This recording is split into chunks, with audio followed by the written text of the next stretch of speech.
नहीं तब तो बेचारे वो अलग ही रहते हैं, है ना। आज के परिवार में गिनती कितने की है? मिनी फैमिली है, मॉडर्न फैमिली। हम दो हमारे दो बाकी को धक्का दो, हम दो हमारे दो बाकी को धक्का दो। तो आपकी में बहुत शॉर्ट फैमिली, गिनती उतना, परिवार उतना ही होता है। तो वो द्वारिका जल गई थी, कोई बात नहीं, परंतु आप इस क्रोध के माध्यम से रोज अपनी द्वारिका जलाते हैं। वो द्वारिका जल गई तो बसा दी लोगों ने, क्योंकि तीर्थंकर की जन्म स्थली थी, परंतु आपकी द्वारिका बसाने वाला कोई भी, पड़ोसी जरूर कैरोसिन लेके खड़ा है, पड़ोसी घासलेट लेके कैरोसिन लेके खड़ा है, और कैरोसिन ना मिले तो डीजल लेके खड़ा है, और डीजल अगर नहीं है तो पेट्रोल जो महंगा है आपकी द्वारिका जलाने के लिए सबसे पहले तैयार है। तो इस क्रोध को दूर से ही नमस्कार करें। नीतिकारों ने कहा दुर्जनम प्रथमम वंदे, दुर्जन को पहले नमस्कार करना चाहिए। इसलिए जब बड़े पंचकल्याणक होते हैं ना, बड़े आराधना होती है, तो भगवान की पूजन के पहले, शासन देवी देवता की पूजन के पहले नगर देवता को प्रसन्न कर देते कि भाई तुम कहीं कोई उपद्रव ना करते ना। तो दुर्जन को पहले नमस्कार किया जाता। इसलिए आचार्य ने 10 धर्म के पहले क्रोध को नमस्कार करके इसे शांत करने की बात कही है कि क्रोध का अंधा सामान्य अंधा व्यक्ति कितना नहीं देख पाता स्थूल वस्तुओं को, फिर भी अंधा व्यक्ति यूं टटोल के काम तो कर लेता है, परंतु क्रोध का अंधा व्यक्ति समझाने पर भी काम नहीं करता। किसी के हेल्प मिलने पर, गुरु के द्वारा मार्ग निरूपित करने पर भी वह क्रोध को छोड़ने के लिए तैयार नहीं होता। अब आप सोच लीजिए कि ऐसा क्रोध क्या मेरे जीवन में आया है कभी? अब आया है तो दोबारा आने देना है क्या? ये क्रोध का मेहमान या आपका फ्रेंड जिससे आपकी दांत काटी दोस्ती है ना, जब 1 महीने के थे माँ की गोद में तभी कें कें करके अपनी भूख व्यक्त करते थे। हाँ, जब 3-4 महीने के हो गए तो हाथ पैर पटकने लगे थे जब भी अगर दूध नहीं मिला, तो क्रोध जब भी तो व्यक्त किया ना। जब थोड़े बड़े हो गए तो घूम घूम के कुर्सियां टेबलें तोड़ने लगे, और बड़े हो गए कॉलेज में पहुंच गए तो गवर्नमेंट की प्रॉपर्टी तोड़ने फोड़ने लगे। क्रोध रहा नहीं साथ में, कभी माँ पे व्यक्त होने लगा, कभी बाप पे व्यक्त होने लगा, कभी पत्नी पे व्यक्त होने लगा, कभी भाई पे व्यक्त होने लगा, कभी नौकर पे व्यक्त होने लगा, कभी पड़ोसी पे व्यक्त होने लगा। पुण्य के संयोग से सत्ता हाथ में आ गई तो जनता पे व्यक्त होने लगा। क्रोध से आपकी दांत काटी रोती है, इतनी अच्छा दोस्त बन गया कि इसे बाहर नहीं निकलता। और मेहमान निकले भी क्यों, मैं कह रही, जब उसका रोज स्वागत हो रहा है, क्रोध करके आप अकेले में विचार करते, देखो मैंने जब आंख दिखाई ना तो चुपचाप बैठ गया वो। आप यही कहते नहीं? बताइए। मैंने जब उसको आंख दिखाई, जरा जोर से गुर्रा के बोला, भाग गया। तो आप अपनी क्रोध की स्वयं प्रशंसा करते हैं कि मेरे क्रोध से काम चल गया। जब इस मेहमान की इतनी पीठ ठोकते हैं आप, तो ये जाएगा कैसे? अब इस मेहमान को बाहर निकालने का प्रयास कीजिए, प्लानिंग बनाइए। कोई बहुत पुराना किराएदार जल्दी नहीं निकलता, निकल जाता क्या? आज की गवर्नमेंट ने तो क्या अधिकार दे दिया, किराएदार बहुत पुराना हो गया तो मकान मालिक बन गया। आपके साथ भी ऐसे ही हो रहा है कि क्रोध आपका अपना नहीं है, आया हुआ है, फिर ये बहुत समय से रह रहा है तो मकान खाली नहीं कर रहा। फिर भी 10 धर्म में उत्तम क्षमा की सरकार इस क्रोध से आपका मकान खाली कराने का बिल्कुल वादा करती है। जैसे कहते हैं ना, बहुत से आयोग रहते हैं, महिला संरक्षण आयोग, वो महिलाओं की रक्षा करता है। ऐसी ठीक यह 10 धर्म में से उत्तम क्षमा धर्म आपको पूर्ण विश्वास देता है कि जो क्रोध रूपी किराएदार आपके घर में बैठा है, निकल नहीं रहा है, हम उसे निकालेंगे। बस वक्त एक आप बदल मत जाना। कल किराएदार ने आपको थोड़ा सा दिया और आप फुसल गए, नहीं माता जी रहने दो, हमारा आपसी कंप्रोमाइज हो गया तो हमारा सब बेकार जाएगा। पहले एक निर्णय कर लो कि क्रोध को मेरे को निकालना है या नहीं। एक बार एक महिला रसोई तैयार कर रही थी और वो महिला आज की महिला नहीं थी, 25 साल पुरानी महिला थी, क्योंकि चूल्हा जल रहा था, है ना। ऐसी बात नहीं, गांव में आज भी चूल्हा जलता। एक आदमी बड़ी मेहनत से 2000 रुपए कमा कर लाया। कितने? कुल 2000। घटना सच है। 2000 रुपए कमा के लाया और घर में प्रवेश करते ही उसने पत्नी को 2000 रुपए दिए और स्नान करने चला गया। आप पत्नी को 2000 रुपए दिए, रोटी बना रही थी तो उसने बाजू में रख दिया और रोटी बनाने लगी। अचानक किसी काम से उसको बाहर जाना पड़ा, कोई वस्तु लेने के लिए, किचन छोड़कर, रसोई घर छोड़कर। तो सामने 2 साल का बच्चा बैठा था, उसने नोटों का बंडल उठाया और चूल्हे में डाल दिया। देखो कितना दुख हो गया, नोट जल गए तो सबने कह दिया। अब आगे सुनो क्या हो रहा। आप जैसे उसने नोट डाले, नोट तो कागज है, तुरंत होलिका बन गया चूल्हा। अब इतने में वो गृह स्वामिनी आई, उसने आग बड़ी देखी, समझ गई कि बच्चे ने नोट का बंडल चूल्हे में डाल दिया। उसको इतना दुख हुआ, आओ देखा ना ताओ देखा, बच्चा उठा के चूल्हे में डाल दिया। अब बच्चा जल गया। अब जब वो आदमी नहा धो के आए, उसने देखा कि अरे बच्चा जल गया। उसने, वो समझ गई कि जरूर इसने मारा है। उसके चेहरे से भयभीत खड़ी थी। उसने आओ देखा ना ताओ देखा, चौके में जो हंसिया सब्जी बनाने का रहता ना, उससे पत्नी को मार डाला। पास पड़ोस वालों ने जाके पुलिस को सूचना दी, पुलिस आई, पकड़ के ले गई। उस व्यक्ति से पूछा गया कि तुमने इसे क्यों मारा। बहुत रोने लगा, दुखी हो गया। वस्तुतः मनोवैज्ञानिकों ने देखा कि इसने किसी भाव से नहीं मारा। पूछा क्यों मारा, तो उसने बोला मैंने क्रोध के आवेश में मार दिया। बोले क्यों? इसने मेरे बच्चे को मारा। उसने पत्नी से पूछ ही लिया कि भाई तूने क्यों मारा, तो उसने कहा इसने 2000 के जो नोट थे वो इसमें जला दिए। तो पुरुष ने पत्नी को मारा, पत्नी ने बच्चे को मारा। 2000 नोट से मरण नहीं हुआ है, मरण हुआ है क्रोध से। जब यह क्रोध इतनी चरमोत्कर्ष में हो जाता है तो स्वयं के प्राणों का भी घात कर लेता है। तो इस क्रोध को दूर से ही नमस्कार करें। इस क्रोध के द्वारा स्वयं आप अपने जीवन में अनुभूत करते हैं। आगम की तो ढेर सारी कथाएं हैं, जितने दृष्टांत आपको सुनाऊं उतने कम हैं। परंतु मैं कहती, दूसरे के दृष्टांत क्यों टटोलने जाते हो, अपने जीवन के दृष्टांत टटोलो।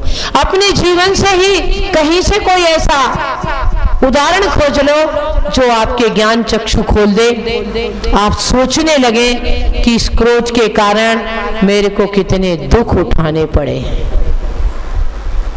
आज अब इस क्रोध का, इस पंचम काल में पूर्ण रूपेण क्रोध का नाश होने वाला नहीं है, परंतु क्रोध का टेम्परेचर जरूर डाउन किया जा सकता है। क्रोध का नाश नहीं होगा इस पंचम काल में।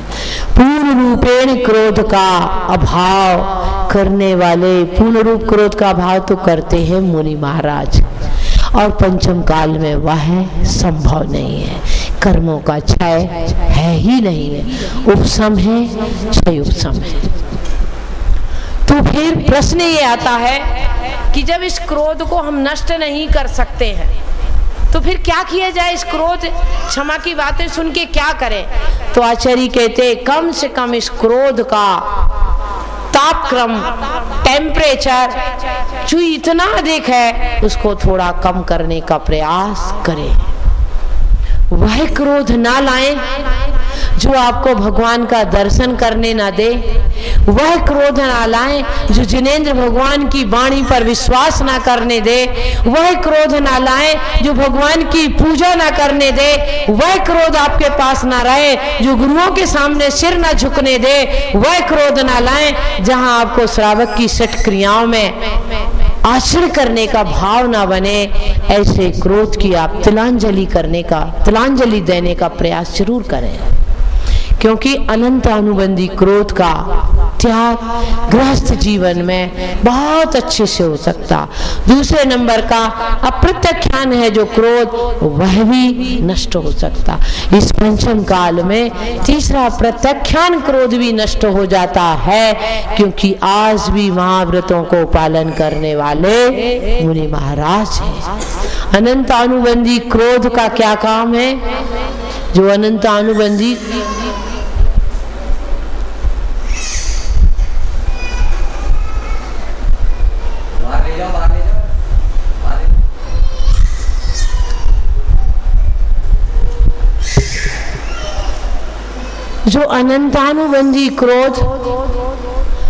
अनंतानुबंधी क्रोध मान माया लोभ है, उसका क्या काम है? सम्यक्त का घात करना। तो चारों व्यक्तियों को चारों तरफ से युद्ध करने में तो घाटा हो जाएगा।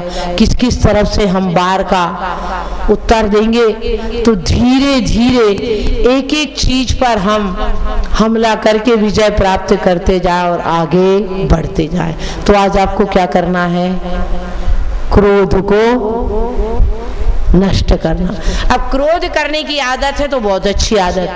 सब लोग कहते क्रोध करने की आदत नहीं होनी चाहिए, पर मैं आपसे कह रही जरूर क्रोध करो, खूब करो, इससे ज्यादा करो, परंतु क्रोध पर क्रोध करो। किस पर क्रोध करना है? क्रोध पर ही क्रोध करना है कि मेरे को क्रोध आता क्यों है, ये क्रोध मैं करता क्यों हूं, ये क्रोध मेरे ऊपर हावी क्यों होता है, ये क्रोध मेरे को पागल क्यों कर देता है। इस प्रकार का जब आप चिंतन चालू कर दोगे तो वास्तव में मछली को जब पकड़ने जाओ तो मछली हाथ में नहीं आती है, मन को रोकने जाओ तो ये रुकता नहीं है, परंतु मन को जब दूसरी जगह लगा दो तो ये रुक जाता है। क्रोध को आप पकड़ने जाओगे तो क्रोध पकड़ में बिल्कुल नहीं आएगा और ज्यादा होगा, परंतु जब आप क्रोध से ये कह दोगे कि अब हम तुम्हें मारने के लिए तैयार है और हम वो क्रोध करेंगे जो क्रोध को मारेगा, तो आप देखना ये क्रोध भागने लगेगा, तुरंत कहेगा मैं जा रहा हूं, मुझे छोड़ दो, मैं दोबारा इतनी तीव्रता के साथ नहीं आऊंगा, तुम्हारे सम्यक्त गुण का घात नहीं करूंगा, तुम्हारे श्रद्धा गुण का घात नहीं करूंगा, मैं बहुत शांत होकर रहूंगा, तुम्हारे जीवन में व्यवधान नहीं करूंगा। इस उत्तम क्षमा को धारण करने वाले वह मुनि महाराज कौन? पांडवादि, जिन्होंने मोक्ष को प्राप्त कर लिया। वह मुनि महाराज सुकमाल सुकोमल, सुकमाल मुनि जिन्होंने क्षमा को धारण किया। पार्श्वनाथ भगवान 500 मुनि महाराज जिन्हें घानी में पेल दिया और ची चपाट नहीं किया। परंतु आप कहोगे माता जी आप तो कुछ हमारी बात करो, चलो आपकी बात करते गृहस्थ जीवन की। जब महाभारत चल रहा था, आपने देखा है ना, मैंने तो भाई पढ़ा है, आप लोग भाग्यशाली जीव हैं, आपने महाभारत देखा है, टीवी पे तो देखा ही है ना। इसलिए तो जब महाभारत चल रहा था और ये स्थिति आ गई कि पांडव जीत जाएंगे और कौरव हार जाएंगे, तो जब आदमी हारने लगता तो बौखला जाता है।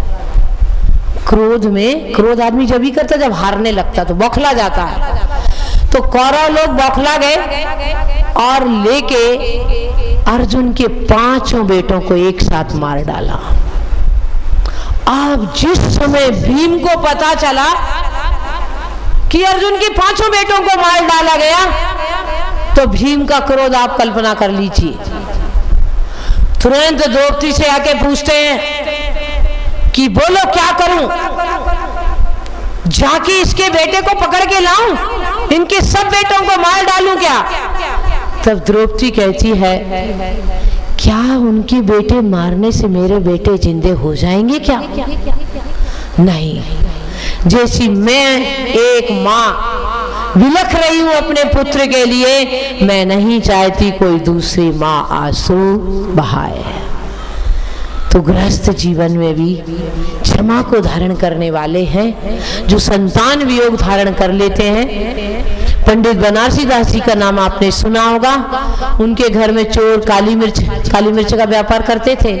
चोरों ने बहुत सारी काली मिर्च बांध ली, अब उठ नहीं रही थी सिर पे रखने के लिए। अब ब्याह भी जैसी लाइट तो थी नहीं कि इमरजेंसी अलार्म में थी। आजकल तो मोबाइल में ऐसा अलार्म होता, आपके घर में चोरी हो गई तो अलार्म बज जाएगा मोबाइल में, और आपको इंफॉर्मेशन होगी कि आपके घर में चोरी हो रही है। वही अलार्म आपको बजेगा, वही अलार्म कंप्यूटर सेंटर में बजेगा। जहाँ इसका सेंटर है वो आपको फोन करके कहेंगे, मिस्टर आपके घर में चोर है, जल्दी पहुंचो। अब ऐसा कुछ तो वहां था नहीं। तो जब उठाने लगे, अंधेरा था, पोटली उठी नहीं, बनारसी दास जी उठे और चुपचाप पोटली उनके सिर पर रख दी। और जब वो घर लेके पहुंचे, माँ से बोले उठा लो पोटली सिर से। तो माँ ने कहा, बेटा तू मेरे को उतारने के लिए क्या वहां से चढ़ा के कैसे लाया? चोर एकदम सोच में पड़ गया, बात तो ठीक है, मैंने तो अकेले उठाई नहीं, उठाने वाला कोई था। तो कहने लगा, माँ ये बात सच है, किसी ने मेरा हेल्प तो की है। तो उनकी माँ ने कहा, चोर की माँ ने, कि तू जरा विचार तो कर कि जो आदमी अपना माल अपने हाथ से दे रहा है, उसका माल तू पचा लेगा? वह प्रातः काल होने पर पहुंचे और कहने लगी, सेठ जी आपकी ये काली मिर्च। बोले, नहीं मेरे पास तो कोई नहीं है, रात में 3 बजे के बाद मेरे स्टॉक में तो ये काली मिर्च है ही नहीं। तब वो चोर चरणों में गिर पड़ता है कि आपने मुझे जगा दिया। अजी वहीं बनारसी दास जी एक पंजा दे देते, कांग्रेस वाला नहीं, अपना खुद का एक पंजा मार देते तो क्या होता? वो 2 देता बनारसी दास जी को, और जितनी काली मिर्ची थी और ले जाता। पर क्या हुआ? उनके क्षमा भाव ने उस व्यक्ति के जीवन परिवर्तन कर दिया।